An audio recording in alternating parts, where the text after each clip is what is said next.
Bueno, hoy continuamos con nuestro estudio acerca de la guerra espiritual, o pudiéramos decir lo que la Biblia dice acerca de la guerra espiritual. Y yo quise titular esta clase con el nombre de La batalla por el Cristo. Como habrán notado, ¿verdad? Cada uno de estos títulos de la clase comienza con la batalla por, en este caso es la batalla por el Cristo. Y ciertamente yo creo que podemos verlo de esa forma, porque si te vas al jardín del Edén, la meta era Adán como representante de la raza, y luego cuando Cristo viene como el segundo Adán, de manera que si Satanás iba a tratar de hacer algo, iba a tratar de hacer algo con ese segundo Adán que nos representa a nosotros. Y de esa misma forma, ¿verdad? Aunque hoy vamos a estar viendo la tentación de Cristo en el desierto, yo creo que cuando se produjo lo que se produjo a la edad de 2 años de Cristo, ¿verdad? Ustedes recordarán la historia, cuando el rey Herodes se enteró de que había nacido el rey de los judíos entre ellos, entre el pueblo, él se llenó de celo y luego se llenó de ira cuando se sintió como engañado por los magos de Oriente, que estaban supuestos a decirle dónde estaba este niño, dónde había nacido. Y entonces él se molesta y manda a matar a todos los niños menores de 2 años de edad. La palabra de Dios no dice que Satanás hizo eso, pero si tú revisas todo el texto de la palabra, yo creo que no es muy difícil concluir que detrás de dicha matanza estaba Satanás orquestando, incitando a Herodes a hacer algo como esto. Entonces, con esa pequeña introducción, yo quiero que podamos ver esto que hemos llamado la batalla por el Cristo y ver lo que Dios tiene que decirnos en el día de hoy. Entonces, lo primero que voy a hacer es, yo quiero revisar algunos de los textos de los evangelios donde se describe el encuentro de Cristo en el desierto con Satanás. Esto está descrito en los 3 evangelios sinópticos, en Mateo, en Marcos, en Lucas. Juan no lo tiene, y cada uno de los evangelios tiene no una versión distinta, pero dice algo que quizás el otro no dice, lo dice de forma diferente, y es por eso que yo quiero ver los textos por separado. El primero viene de Marcos, es el más breve, Marcos capítulo 1, versículos 12 y 13. El texto comienza diciendo, enseguida el Espíritu le impulsó. Ahí la palabra enseguida tiene un contexto, tiene una conexión. Cristo es bautizado en el Jordán, vamos a ver eso en un momento, el Espíritu de Dios desciende sobre él, cuando él sale del Jordán, esto es lo que nosotros leemos. Enseguida el Espíritu le impulsó a ir al desierto y estuvo en el desierto 40 días siendo tentado por Satanás. Y estaba entre las fieras y los ángeles le servían. Marcos es, si mi memoria no me falla, Marcos es el único que habla de que Cristo estaba entre las fieras, y luego menciona que los ángeles les servían en medio de esa lucha. Esa palabra enseguida nos deja ver que prácticamente esto fue una cosa detrás de la otra. El bautismo, sale del Jordán, inmediatamente el Espíritu lo impulsa. La palabra traducida ahí como impulsó es una palabra que aparece ahí en el griego, ekbagein, y básicamente es la misma palabra que aparece en este capítulo 1, versículo 34, cuando habla de que Jesús estaba expulsando demonios. De forma que ahora yo tengo una idea de que el Espíritu, cuando impulsa a Cristo hacia el desierto, el mismo Espíritu que lo había ungido, lo hizo de una forma tal que causó en su interior un cierto deseo, una cierta fuerza impulsiva, por así decirlo. Yo no sé si impulsiva es la palabra, pero impulsadora en la dirección del desierto. Y esa es la razón por la que yo he querido decir que Dios dirige la batalla espiritual. Porque Cristo no termina, ¿verdad? No llega al desierto como de manera accidental. No, Él llega al desierto de una manera que Dios estaba en control de hacia dónde Él iba, para qué Él iba, lo que iba a pasar allí. Y por eso de esa misma manera nosotros, ahora cuando pensamos en nuestra batalla espiritual, tenemos que sentirnos seguros porque nuestro Dios permanece en control de la batalla que libramos. Cuando tú pasas al próximo evangelio, en Mateo capítulo 4, versículo 1 al 3, esto es lo que tú encuentras. La misma descripción, un poco más de detalles y con algunas cosas que Marcos nos revela. Entonces Jesús fue llevado por el Espíritu. Nota como aquí dice que fue llevado por el Espíritu. Marcos dice que fue impulsado por el Espíritu al desierto. E inmediatamente Mateo declara el propósito: para ser tentado por el diablo. No simplemente para ser probado, pero para ser tentado. Aquí ahora se nos habla no solamente de que esta persona es Satanás, sino se nos dice, no, este es el mismo diablo. Se le da otro nombre para que podamos ver que este tentador es el mismo acusador. Y después de haber ayunado 40 días y 40 noches, entonces tuvo hambre. Y acercándose el tentador, le dijo, si eres hijo de Dios, di que estas piedras se conviertan en pan.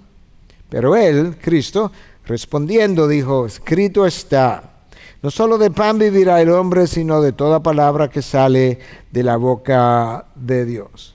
En el texto, tú puedes ver, número uno, lo mismo que vimos en Marcos, que el Espíritu está en control de esta batalla espiritual y lo lleva. Pero tú puedes ver también cuál fue el propósito para el cual el Espíritu de Dios hizo lo que hizo. El propósito obviamente es para que Cristo fuera tentado por Satanás, y Dios, que es Dios, conocía el final de esta batalla. El resultado final no sería el resultado final de la batalla que se libró en el jardín con Adán, sería algo completamente diferente. Habría una victoria, y de la misma forma que Adán debió haber triunfado en representación nuestra, pero no lo hizo, de esta forma ahora Cristo se enfrenta a Satanás para triunfar también en representación nuestra.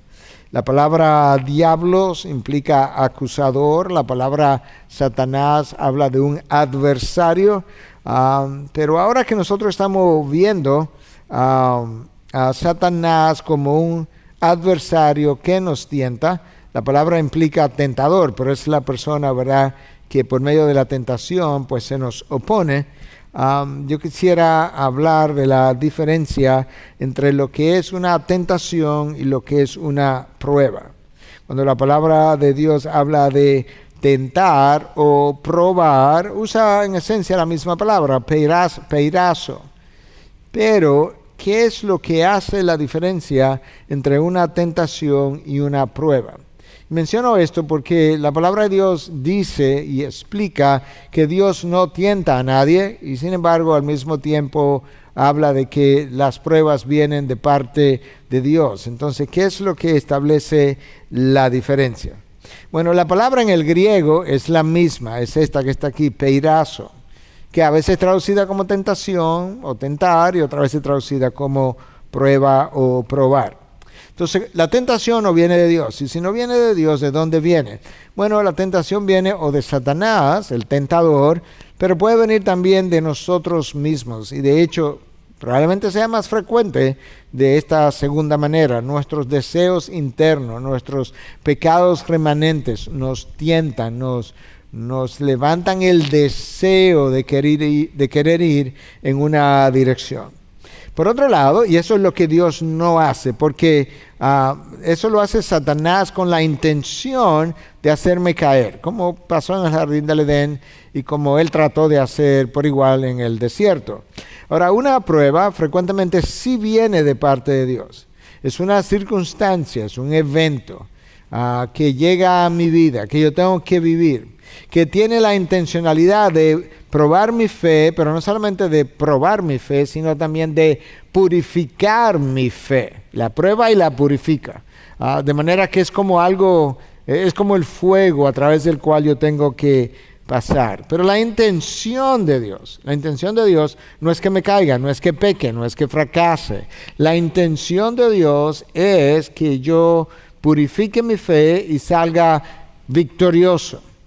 Recordemos las palabras de Pablo para los Corintios, ¿verdad? Que Dios nunca va a permitir que yo sea tentado por una prueba, o que ninguna prueba mayor o tentación llegue a mí que la que yo puedo soportar. Y si llega, juntamente con la tentación o la prueba, Dios permitirá o Dios me abrirá una puerta por medio de la cual yo pudiera salir, pudiera escapar. ¿Por qué? Porque la intención no es que yo caiga, es que yo salga victorioso de dicha prueba. Y yo quería mencionar esas dos diferencias. Entonces ahora yo quisiera ver de qué manera el príncipe de este mundo ataca al Señor de este mundo. La palabra de Dios llama a Satanás el príncipe de la potestad del aire, le llama el príncipe de este mundo, le llama el Dios de este mundo, pero el Señor, el dueño y Señor de este mundo es Cristo Jesús, y Él arremete contra Jesús, quien está en el desierto, no tanto como no tanto representando a la divinidad, sino representándome a mí, el ser humano, como descendiente de Adán, para triunfar donde Adán fracasó, para triunfar a favor de la raza humana, que fue lo que le pasó a Adán. Adán falló, y falló en representación de la raza humana. Cristo va a triunfar en representación de la misma humanidad. Escucha lo que dice el texto entonces, en versículo 1 del capítulo 4. Jesús, lleno del Espíritu Santo, volvió del Jordán y fue llevado por el Espíritu en el desierto. Una vez más, llevado por el Espíritu. Pero esta vez va lleno del Espíritu. Por 40 días, siendo tentado por el diablo, y no comió nada durante esos días, pasados los cuales tuvo hambre. Entonces el diablo le dijo: si eres hijo de Dios, dile a esta piedra que se convierta en pan. Jesús le respondió: escrito está, no solo de pan vivirá el hombre. El diablo lo llevó a una altura y le mostró en un instante todos los reinos de este mundo, o todos los reinos del mundo. Todo este dominio y su gloria te daré, le dijo el diablo, pues a mí me ha sido entregado y a quien quiera se lo doy. Este es el texto, ¿verdad?, de la palabra en Lucas. Escucha ahora en el versículo 7, vamos a seguir leyendo. Por tanto, si te postras delante de mí, todo será tuyo. Jesús le respondió: escrito está, al Señor tu Dios adorarás y a Él solo servirás. Entonces el diablo lo llevó a Jerusalén y lo puso sobre el pináculo del templo y le dijo: si eres hijo de Dios, lánzate abajo desde aquí, pues escrito está, a sus ángeles te encomendará para que te guarden, y en las manos te llevarán, para que tu pie no tropiece en piedra. Jesús le respondió: se ha dicho, no tentarás al Señor tu Dios. Cuando el diablo hubo acabado toda tentación, se alejó de él esperando un tiempo oportuno. Bueno, notemos varias cosas en este texto. Por un lado, Jesús va lleno del Espíritu, dirigido, impulsado por el Espíritu, para ser tentado por Satanás. Notemos también que este texto habla de que Satanás le hace una oferta de todos los reinos de este mundo, porque a mí me han sido dados. Yo creo que eso es importante, que yo pueda hacer nota de eso que se declara aquí. Cristo estaba lleno del Espíritu por un lado, y la llenura del Espíritu es vital para la guerra espiritual. Y yo creo que parte de la problemática con nosotros en la guerra espiritual es que estamos viviendo en medio de ella, pero no hay llenura. Yo tengo que vaciarme de mí mismo, yo tengo que rendir el control de mi vida, de mi mente, de mi corazón al Espíritu de Dios. Cuando el Espíritu de Dios me controla, eso implica una llenura del Espíritu, y esa llenura es esencial para que yo pueda librar mis batallas y ganar mis batallas. Ya esto hemos hablado, que él fue llevado por el Espíritu, fue tentado por 40 días. uno de los evangelios habla de que al final de los 40 días Cristo tuvo hambre y fue tentado por el diablo. Eso daría la impresión, quizás, de que todo estuvo más o menos bien por 40 días y que ya al final él tuvo hambre y cuando tuvo hambre fue tentado. Pero eso no es como ocurrió. Es cierto que hubo una tentación al final de los 40 días que ocurrió en medio del hambre que estaba experimentando, pero él fue tentado de múltiples maneras continuamente y por eso es que el texto de Lucas dice tentado por 40 días. 40 días de tentación de parte del máximo representante del reino de las tinieblas. Es interesante que en este texto Cristo es reconocido como hijo de Dios, ¿verdad? Tú eres mi hijo amado. Y Satanás dice, si eres el hijo de Dios. 2 veces ocurre en el versículo 3, ocurre en el versículo 9. La razón por la que yo menciono esto es porque la palabra de Dios se refiere a Adán como hijo de Dios. Y en ese sentido pudiéramos decir que Dios ha tenido 2 hijos legítimos, si pudiéramos decir, el Hijo de Dios, el unigénito desde toda la eternidad, Cristo Jesús. Pero luego Dios hizo a un hombre, ¿verdad? Un hombre que no nace de una mujer, lo hizo el mismo Dios. Y yo creo que esa es la razón por la que Lucas 3:38 llama a Adán hijo de Dios. Entonces, el hijo de Dios Adán nos representa y fracasa. El otro hijo de Dios, el Hijo eterno, nos representa y triunfa. El primer Adán es llamado justamente así, primer Adán. Cristo es llamado el segundo Adán. Y ahí está la representación nuestra una vez y una segunda vez. En Deuteronomio 4:22, para seguir viendo esta idea de hijo de Dios, 22 y 23 de Deuteronomio 4, Dios identifica a la nación hebrea como Israel, mi hijo, mi primogénito. Es como si Dios estuviera diciendo, yo le di nacimiento a Israel. Y en cierta manera, él fue así. Él escoge a Abraham, Abraham tiene un hijo, el hijo de la promesa, y de ahí sus descendientes. Y Dios dice, ese es mi primogénito, mi hijo. Y luego cuando se dan las tentaciones o las pruebas de Herodes con sus plagas, lo que Moisés estaba diciendo, a Herodes en un momento dado es, deja ir a mi hijo. No a Herodes, a Faraón. Lo que Moisés estaba diciendo a Faraón era, deja ir a mi hijo para que me sirva. Entonces, ¿por qué yo hago énfasis en que Dios llama a Israel mi hijo? Porque Dios llama a Adán mi hijo, llama a Cristo mi hijo amado, llama a Israel mi hijo, mi primogénito, de tal forma que cuando Adán fracasa y luego Israel fracasa, lo que nosotros vamos a ver ahora es cómo Cristo, a quien Dios llama mi hijo amado, va al desierto en representación de Adán y va al desierto en representación de Israel. Va al desierto a triunfar, a representar a los 2 hijos anteriores que habían fracasado, Adán y la nación de Israel. Y fue al desierto a representarnos al resto de los hijos de Dios que también fracasamos en el camino, pero que Cristo ha luchado la batalla, ha ganado la guerra espiritual para nosotros. Yo quería enfatizar también el hecho de que, aunque sabemos que estamos en medio de una guerra espiritual, sabemos que Dios es soberano, sabemos que Dios es quien permite que estos eventos de guerra espiritual ocurran en mi vida, pero Dios nos prepara para la batalla. De hecho, David escribió un salmo donde él dice justamente eso, que Dios prepara mis manos para la batalla. De esa misma forma, en el ámbito espiritual, Dios prepara a sus siervos, sus hijos, su pueblo, su iglesia para la batalla. ¿Y dónde vemos eso? En este encuentro de Cristo con Satanás, justamente aquí donde el Espíritu de Dios lo ungió.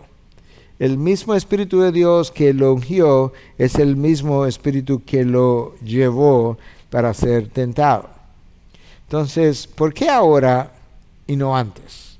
Cristo había vivido como 30 años, pudo haber sido llevado al desierto antes. Sí, pero por diseño de Dios, hasta la edad de 30 años, que era cuando alguien podía ser sacerdote en el templo, hasta la edad de 30 años Cristo no fungió como tal, y esa es a esa edad que Él comienza a llevar a cabo su misión, y entonces Él iba a estar listo, no solamente para venir a hacer ministerio, sino que iba a estar listo para esta batalla, y entonces en ese momento Él es ungido, y en ese momento también Él es afirmado. ¿Cuándo fue afirmado? En el Jordán. ¿De qué manera? Cuando el Espíritu de Dios descendió sobre Él, y hubo una voz desde el cielo que dijo: tú eres mi Hijo amado, en quien tengo complacencia. Entonces, ahora que Él ha sido afirmado como hijo, ahora que Él ha sido ungido por el Espíritu, Él está listo para ir a la batalla.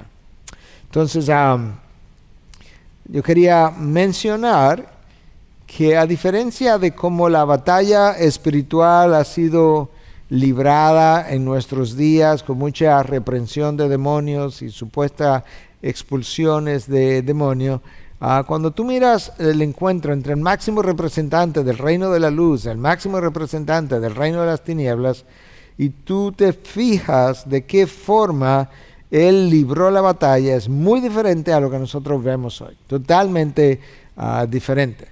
Porque Él lo que muestra es algo que el apóstol Pablo luego vino y nos enseñó.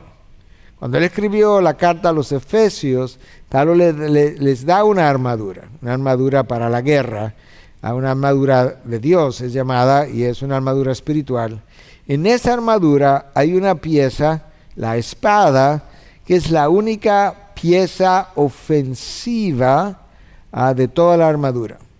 Y cuando tú lees acerca de este encuentro de Cristo con Satanás, literalmente Cristo lo único que hace es hacer uso de la espada.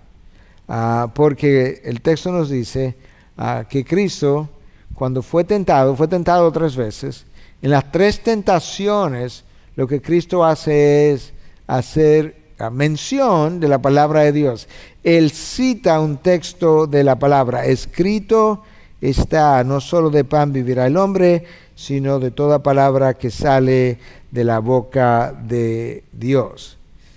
Entonces, es bueno ver en este encuentro algo que nosotros, los que estamos en alguna capacidad de liderar el pueblo de Dios, necesitamos entender, reflexionar y prepararnos. Y es que el ministerio no te protege de la guerra espiritual, no es un lugar de refugio, más bien es la línea de fuego. Es el ministerio, bueno, déjame decirlo exactamente en esos términos, porque estaba pensando en la fraseología de Paul Tripp, pero déjame leértelo literalmente. El ministerio no es un refugio para la guerra espiritual, más bien es la línea de fuego. Y por eso estoy diciendo aquí que el ministerio nos coloca al frente de la guerra espiritual. Y eso es lo que ocurre con Cristo. Tan pronto Él comenzó a hacer ministerio, o iba a comenzar a hacer ministerio, ya fue colocado, estaba al frente de la guerra espiritual, y es ahí donde tú ves a Satanás irse tras Él. Entonces déjame mencionarte esta cita, o leerte esta cita de Russell Moore, que escribió un libro que se llamó, traducido al español, Tentado y Probado, Tempted and Tried, y esto es lo que él dice: la tentación no tiene que ver con nosotros en el último caso, sino que la tentación es un asalto de los poderes de las tinieblas contra el imperio rival del Mesías. Nosotros estamos en un conflicto. En este conflicto hay 2 reinos. Esos 2 reinos están son rivales. Estos 2 rivales están en pugna uno contra el otro. Entonces, aunque el conflicto se da a través de nosotros, aunque nosotros parecemos ser la meta del ataque de Satanás, lo cierto es que al final del camino yo no soy el propósito. Yo soy la meta del ataque, pero yo no soy el propósito de la guerra. El propósito de la guerra es la destrucción, debilitamiento del reino de la luz, el derrocamiento, si fuera posible, del Señor, ¿verdad?, que controla el reino de la luz, a la oposición de dicho reino. Y por eso es que Russell Moore está diciendo que en último caso, la tentación que llega a mí es más un asalto de los poderes contra el reino de Dios más que contra mí mismo per se. Ok, entonces déjame brevemente comparar la lucha de Satanás, o el encuentro de Satanás, es la palabra que estaba buscando. El encuentro de Satanás contra Adán y luego contra Cristo. Cuando Satanás va detrás de Adán y logra la victoria, él echó a perder la creación entera con una sola mordida de la fruta. Cuando Satanás va tras Cristo, en su primera tentación, Cristo hubiese podido echar a perder todo el plan de redención también con una sola mordida. En este caso no sería una mordida de una fruta, sería la mordida de un pan. Pero detrás de la fruta, detrás del pan, detrás de la mordida, había una dimensión espiritual monumental de la cual tú y yo no nos percatamos. Hay toda una realidad espiritual por encima de nosotros, que se está dando en otra dimensión que tú y yo no vemos, y que es lo que verdaderamente cuenta, o es lo que verdaderamente explica todas las circunstancias a través de las cuales nosotros estamos atravesando. Al final del camino, lo que Satanás hace, lo que hizo en el jardín, lo que hizo en el desierto, lo que hace en tu vida y en la mía, es tratar de cuestionar la credibilidad de la palabra de Dios. ¿Tú recuerdas lo que Satanás dijo a Eva? ¿Con que Dios dijo?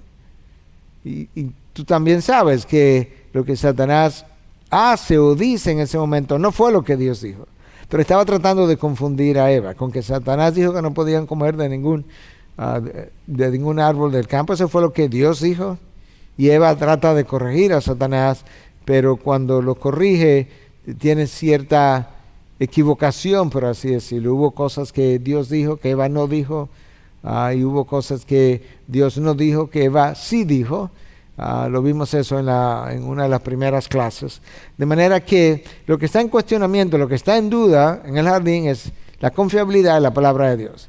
Cuando Satanás va al desierto, lo que él vuelve a hacer es cuestionar la palabra de Dios. Por un lado, le dice a Cristo, si eres el Hijo de Dios, le está diciendo a la persona que acaba de oír en el Jordán, tú eres mi Hijo amado, y Satanás viene después, si tú eres el Hijo de Dios. ¿Cómo que si tú eres? Yo acabo de oírlo 2 veces de parte de mi padre en el jardín del Edén. Claro que yo soy, pero ahí estaba de nuevo él sembrando la duda. Pero también cuando él viene y lo tienta, lo está haciendo de una manera un tanto engañosa, porque toma frases, palabras del Antiguo Testamento, usando la palabra de Dios, y la está manipulando de una manera que pudiera hacer caer a nuestro Señor Jesucristo. Y Cristo lo que hace es, otra vez enfatizo eso, en esencia es hacer uso de la palabra de Dios. Satanás usó la fruta. Satanás estaba tratando de que él convirtiera las piedras en pan, pero al final del camino la fruta y el pan solamente era el disfraz de sus ofertas, por así decirlo. Siempre Satanás ha tratado de venderte algo haciendo uso de otra cosa que se vea inofensiva, que se vea benigna, que no se vea peligrosa.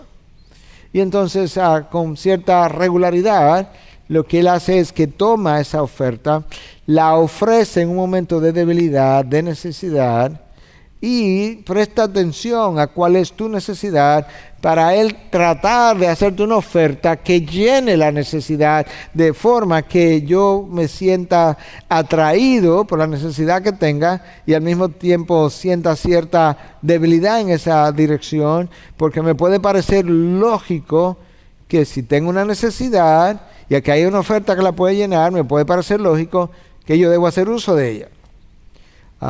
Y a esto es que Satanás está apelando. El apetito de la carne tiende a hacerme caer. Dios lo permite porque Dios sabe que el apetito de la carne prueba la fidelidad del corazón. Si verdaderamente yo soy tu Señor, si verdaderamente tú vas a mostrar obediencia, la obediencia tiene que mostrarla en medio de la prueba, en medio de la tentación, en medio de la debilidad, porque de lo contrario sería más como una conveniencia. El fortalecimiento del músculo de la fe se da precisamente en medio de la guerra espiritual o en medio de la dificultad, cuando yo tengo que confiar en Dios para hacer lo que necesito hacer ahora o para creer la palabra que Él ha revelado. Y Dios quiere que todas las áreas de nuestras vidas estén bajo su señorío, y eso incluye mis deseos, eso incluye mis debilidades, eso incluye mis impulsos. Todo debe quedar bajo el señorío de Cristo. Habiendo dicho todo eso, brevemente yo quiero ver las 3 tentaciones. Primero comienza con la frase a la que ya aludí: si eres el Hijo de Dios. Y ya Jesús había oído: tú eres mi Hijo amado, en quien tengo complacencia. Satanás está tratando de traer este cuestionamiento sobre la veracidad de la palabra. Esa primera tentación consistió en algo sencillo. Tienes hambre, aquí hay piedras, tú tienes el poder de convertir las piedras en pan. Cristo no niega que Él tiene ese poder. Cristo no niega que Él tiene hambre. Cristo ni siquiera niega el hecho de que quizás Él se sintió tentado a hacer eso.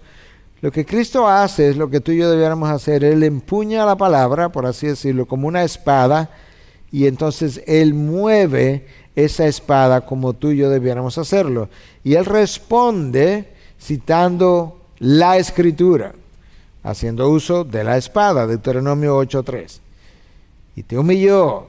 Después de 40 años, Dios le está recordando al pueblo en Deuteronomio qué fue lo que Él hizo por 40 años.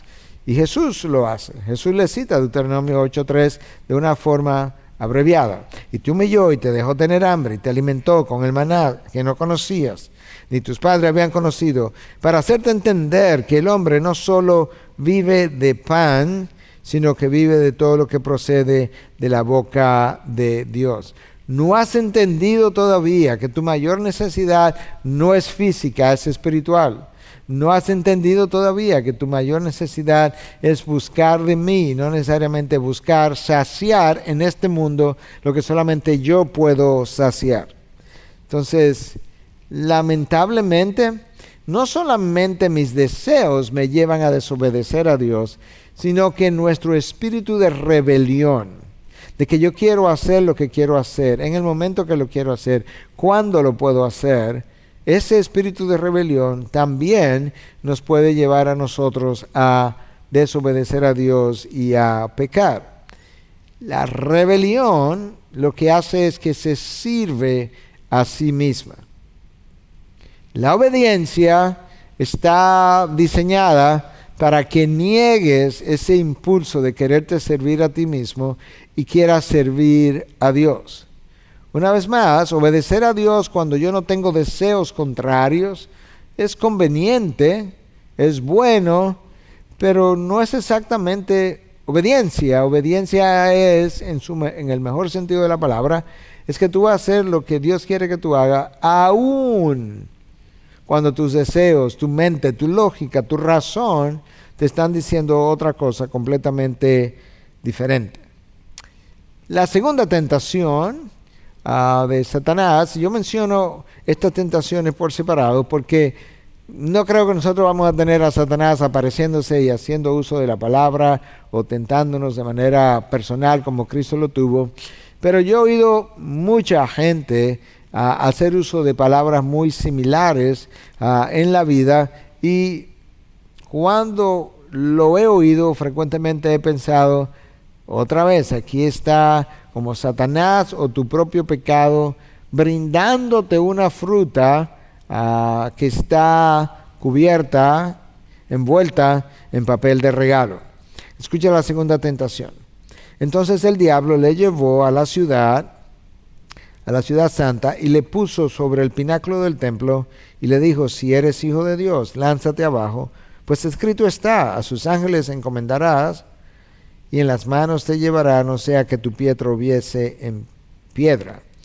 Bueno, el Salmo 91, versículo 11 y 12, ciertamente dicen eso. No exactamente igual, pero esto es una cita con cierta libertad de ese salmo, de manera que Satanás está usando la palabra para enfrentarse a Cristo, y Cristo usa la misma palabra para empujarlo hacia atrás. Y esta es la razón, estas son las palabras. También está escrito: no tentarás al Señor tu Dios. Eso es una cita también del libro de Deuteronomio 6:13. Tú me das la palabra y yo te doy la palabra. La palabra sí dice que los ángeles, tal como está aquí, han sido encargados de que si mis pies tropiezan, pues ellos me puedan llevar en sus manos. Ellos tienen ese encargo. Pero eso es otro contexto. El contexto no es en un encuentro con Satanás, y mucho menos donde él está tratando, en inglés se dice de entice. ¿Cómo sería eso? Él está tratando de lograr que yo compre la oferta y me sienta seducido por la oferta. Entonces, lo que Cristo en cierta manera está diciendo: no te voy a prestar atención porque tú estás usando la palabra distorsionada para hacerme caer, para tropezar, y la está manipulando de tal manera que cuando vienes a ver, caigo o tropiezo con la misma revelación de Dios. De manera que en vez de entrar en discusión, te voy a citar la palabra. Es como que hay ahora un encuentro de espada entre dos titanes.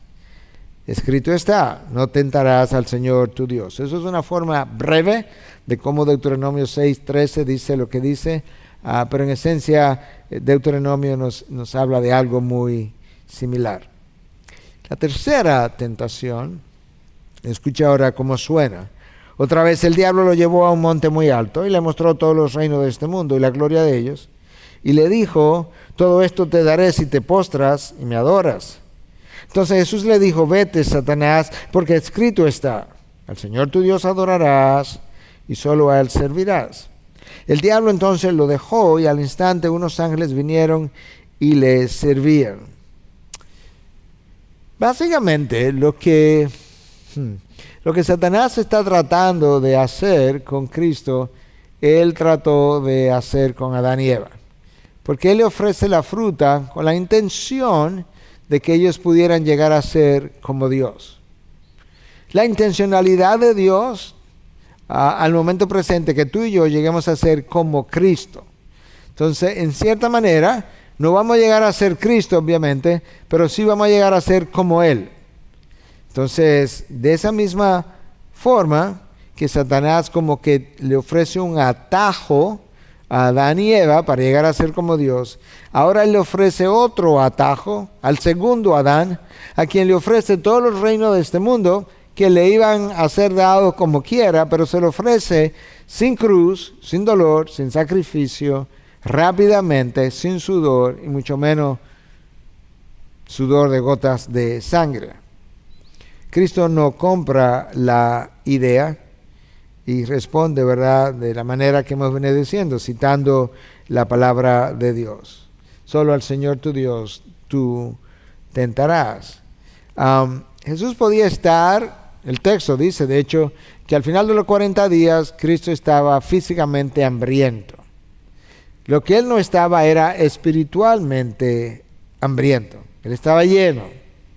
Y parte de la problemática nuestra es que en la guerra espiritual, con cierta regularidad, nosotros estamos luchando, corriendo la carrera, espiritualmente vacíos y físicamente llenos. Y si estamos físicamente llenos, tú sabes que te va a caer, va a tropezar, no va a tener ni siquiera la energía para correr. Eso no es lo que Cristo hace. Cristo se llena, es ungido del Espíritu, mantiene la llenura del Espíritu. Con dicha llenura enfrenta entonces al príncipe de este mundo. Entonces permíteme ahora comparar los tres textos que nos hablan de esta tentación. Marcos, como mencioné al principio, contiene la narración más breve. Marcos, como también mencioné al principio, es el único que menciona el hecho de que Cristo estaba entre las fieras. Mateo y Lucas invierten la segunda y la tercera tentación. En otras palabras, el orden de las tentaciones en Mateo y Lucas no es exactamente el mismo.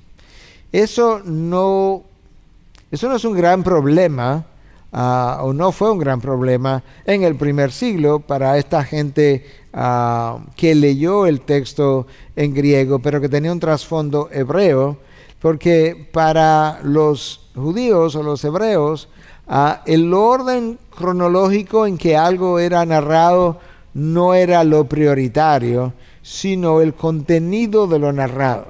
La importancia aquí es qué es lo que Cristo quiere que nosotros aprendamos y no necesariamente en qué orden fue que ocurrieron las cosas.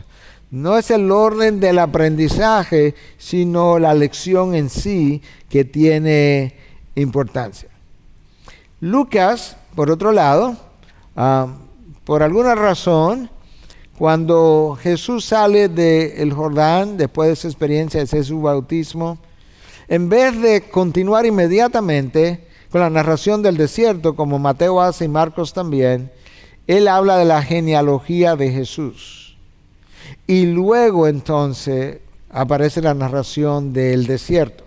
No está claro por qué Lucas hace eso, pero quizás por el hecho mismo de que Jesús es mencionado como Hijo de Dios, por el hecho mismo de que Adán es mencionado como Hijo de Dios, por el hecho de saber que Israel es mencionado como el hijo y el primogénito de Dios, quizás, porque él no lo declara, Lucas quiso ver la genealogía de este Hijo de Dios, y cuando traza esa genealogía, no se para en Abraham, como hace Mateo, quien estaba interesado en mostrar que Cristo era descendiente de Abraham, sino que en la genealogía que Lucas tiene, él continúa hasta Adán, hasta el primer Adán. Quizás para mostrarnos que Cristo no solamente era descendiente de Abraham, sino que de otra manera era descendiente de Adán, porque al final del camino vino a través de María, y María era descendiente de Adán, como todos hemos sido descendientes de Adán y Eva. Habiendo visto entonces estos encuentros, o este encuentro, con estas tentaciones de Cristo con Satanás, ¿qué conclusiones nosotros pudiéramos tener al final de esta lección? Bueno, por un lado, Satanás es un opositor de los planes de Dios. Yo creo que tú ves eso desde el principio. En el jardín se opuso, en los 40 años en el desierto se opuso, durante el resto de la historia redentora en el Antiguo Testamento se opuso, lo podemos ver en otros textos en otro momento. Él ha querido, y cuando Cristo nace al poco tiempo, está tratando de causar toda una matanza de estos niños de 2 años de edad hacia abajo. Se opuso en el desierto, se opuso y continúa oponiéndose a Cristo, aún hasta en la misma cruz. De hecho, recuerda que la descripción del encuentro de Cristo con Satanás en el desierto dice que Satanás lo dejó para ser tentado en otra ocasión. O, dependiendo del evangelio que esté leyendo, que Satanás lo dejó por un tiempo. Ese enemigo ha tratado de influenciar la raza humana, incluyendo los hijos de Dios. Yo creo que vimos eso justo en la clase anterior cuando hablamos de la batalla por la humanidad. También en la clase anterior vimos cómo detrás de las religiones del mundo está Satanás y espíritus engañadores operando. En este caso, no es un demonio, no es un espíritu engañador el que está con Cristo, sino la persona de mayor jerarquía que quizás podía lograr hacer algo en contra de la persona de mayor jerarquía del reino de las tinieblas. A manera de aplicación, ¿qué más nosotros podemos ver? Bueno, Satanás fue detrás de Cristo inmediatamente después del bautismo de Cristo en el Jordán, donde Cristo había sido afirmado por el Padre.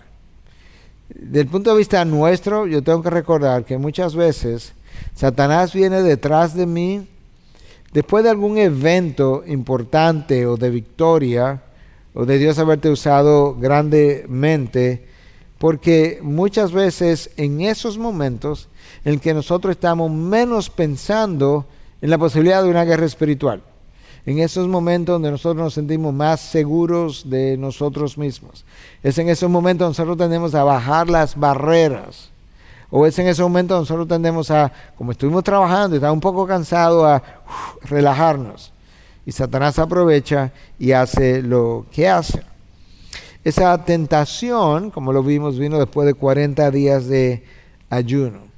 Entonces tiene que tener cuidado, tiene que conocer tus debilidades, porque Satanás va a tentarte en el área de tus debilidades. Hay cosas que son debilidades para ti, que no son debilidades para mí, y viceversa. Entonces es esa área de vulnerabilidad que él va a estar buscando, estudiando en ti. Cuando Satanás viene a Cristo, lo hace en el desierto, en medio de la soledad, donde él estaba solo, sin apoyo. De esa misma manera, cuando el cristiano tiende a alejarse de su comunidad, de la iglesia local, de sus amigos cristianos, de sus líderes, en ese momento de soledad, él es mucho más vulnerable a los ataques del enemigo, mucho más dado a caer, a tropezar, y eso es donde tú tienes que estar pendiente. Es en ese estado, en esa condición en la que tú y yo no pudiéramos encontrar, en estado de vulnerabilidad, donde somos más dados a creer la mentira, el error, donde somos más dados a tropezar precisamente fruto de haber abrazado una mentira. Y lo que Satanás hace es justamente ofrecerle una mentira tras otra. Le ofreció hasta todos los reinos de este mundo. Lo que implica, hasta cierta manera, que Satanás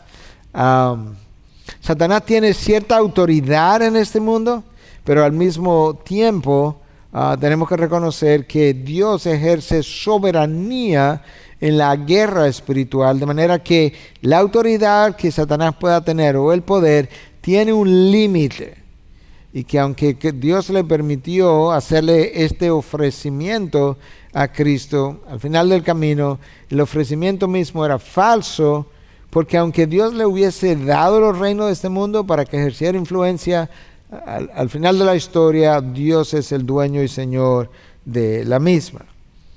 Ya mencionamos que la palabra de Dios es la arma de ofensa. Es esa misma palabra la que te nutre. Es esa misma palabra la que te santifica. Un cristiano que no está creciendo en santificación es un cristiano vulnerable a las tentaciones, a las caídas, a los tropiezos, a las mentiras, a los errores, a la idolatría, en el sentido de tomar algo y darle una importancia más allá de lo que Dios quisiera que hiciéramos, de tomar algo y sentarlo en el trono de Dios, de cavar una cisterna que no retiene agua. Todo eso es mucho más probable que ocurra en condiciones de vulnerabilidad. Y la manera de evitar eso es tener mi alma saciada en la palabra de Dios y tener dependencia del Espíritu que inspiró la palabra. Cristo mostró que es mucho mejor estar hambriento en medio de la voluntad de Dios, como Él estuvo, que estar saciado fuera de ella. Es mucho mejor tú sentirte en carencia o insatisfecho, o quizás sentirte, entre comillas, infeliz, estando en medio de la voluntad de Dios. No debiéramos sentirnos así, pero como humanos que somos, frecuentemente ha pasado, pero es preferible que yo pueda sentirme así en medio de la voluntad de Dios y no sentirme que todo está bien, sentirme que estoy en victoria, sentir que estoy pleno, pero estoy fuera de la voluntad de Dios.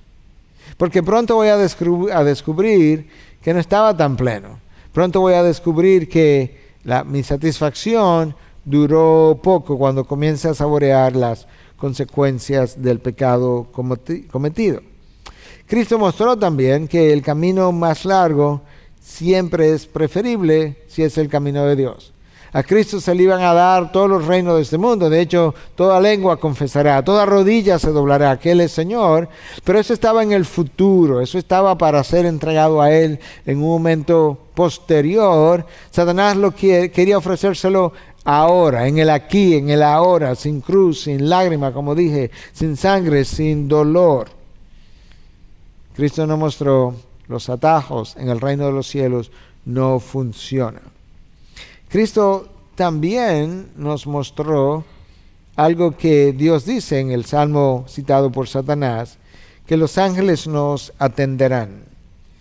El texto, de hecho, dice, uno de los textos del evangelio de uno de los evangelios que leímos, que los ángeles le atendían. Él estaba en medio de las fieras, Marcos dice eso, capítulo 1, que Cristo estaba en medio de las fieras y los ángeles le atendían.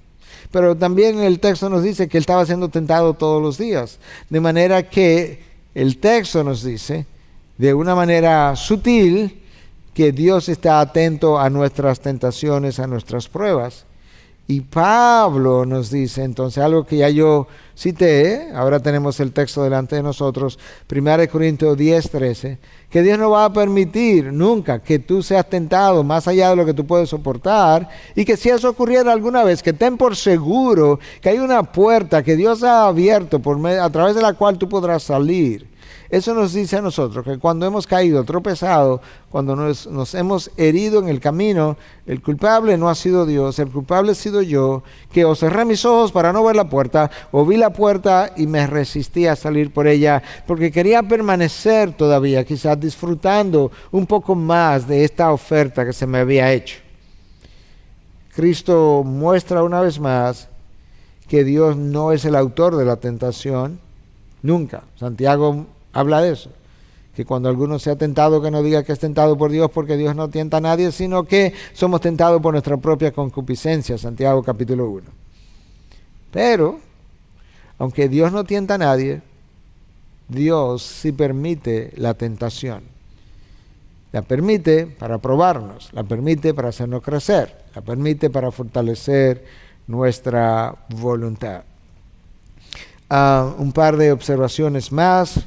Dios permite las tentaciones como pruebas revelatorias.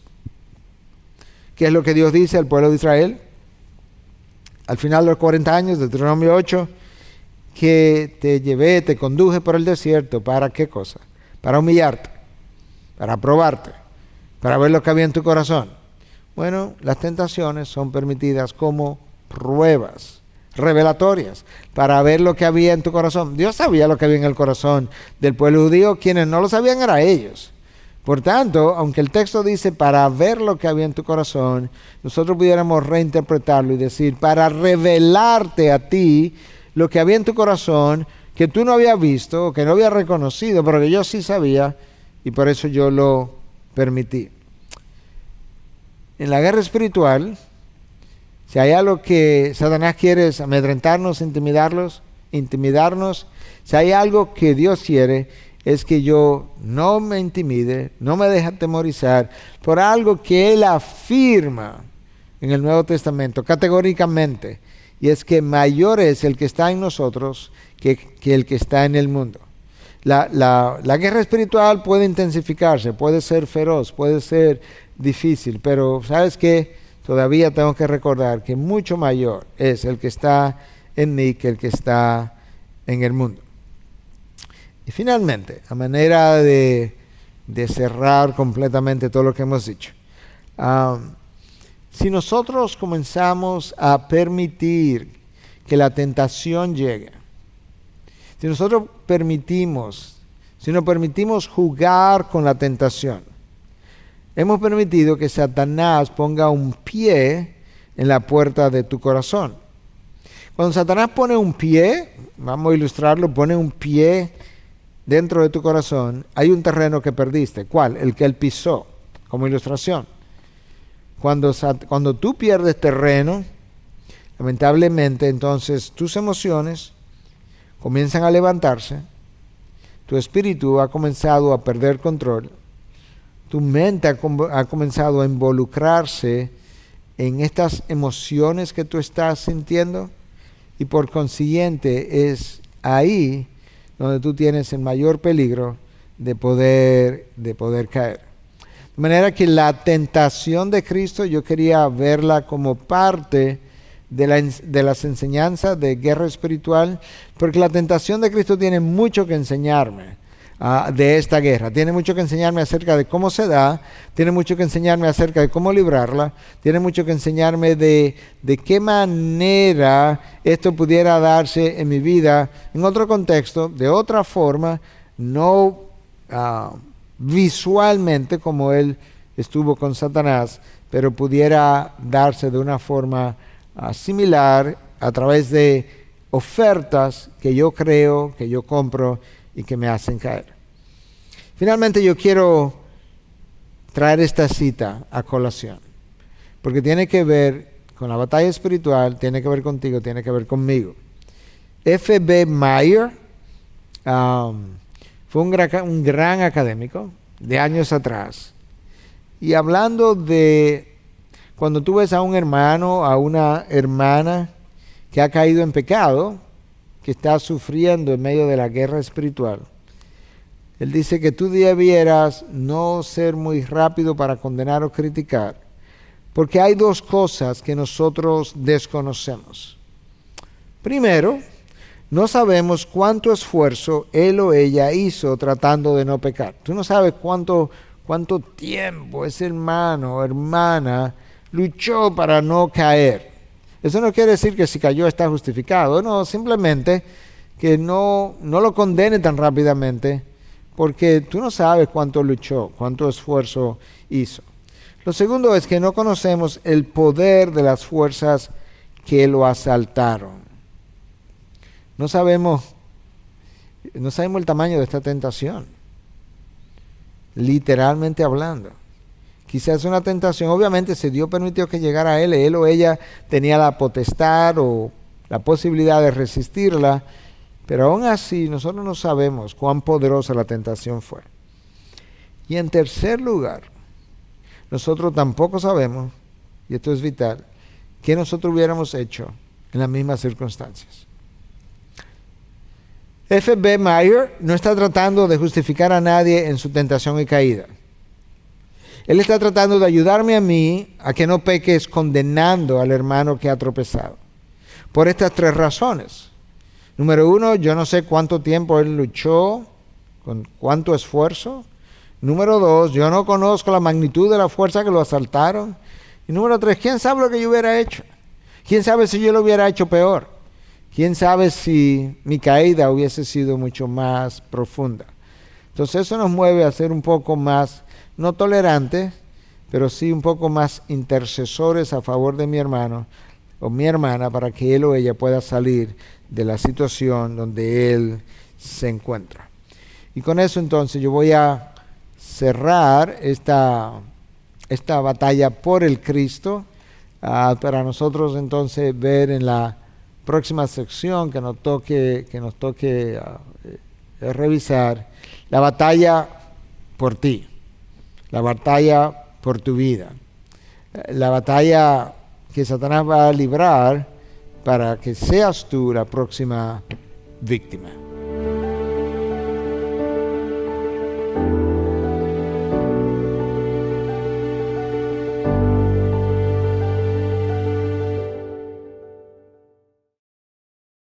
Gracias por acceder a este recurso. Espero que haya sido de gran bendición para tu vida.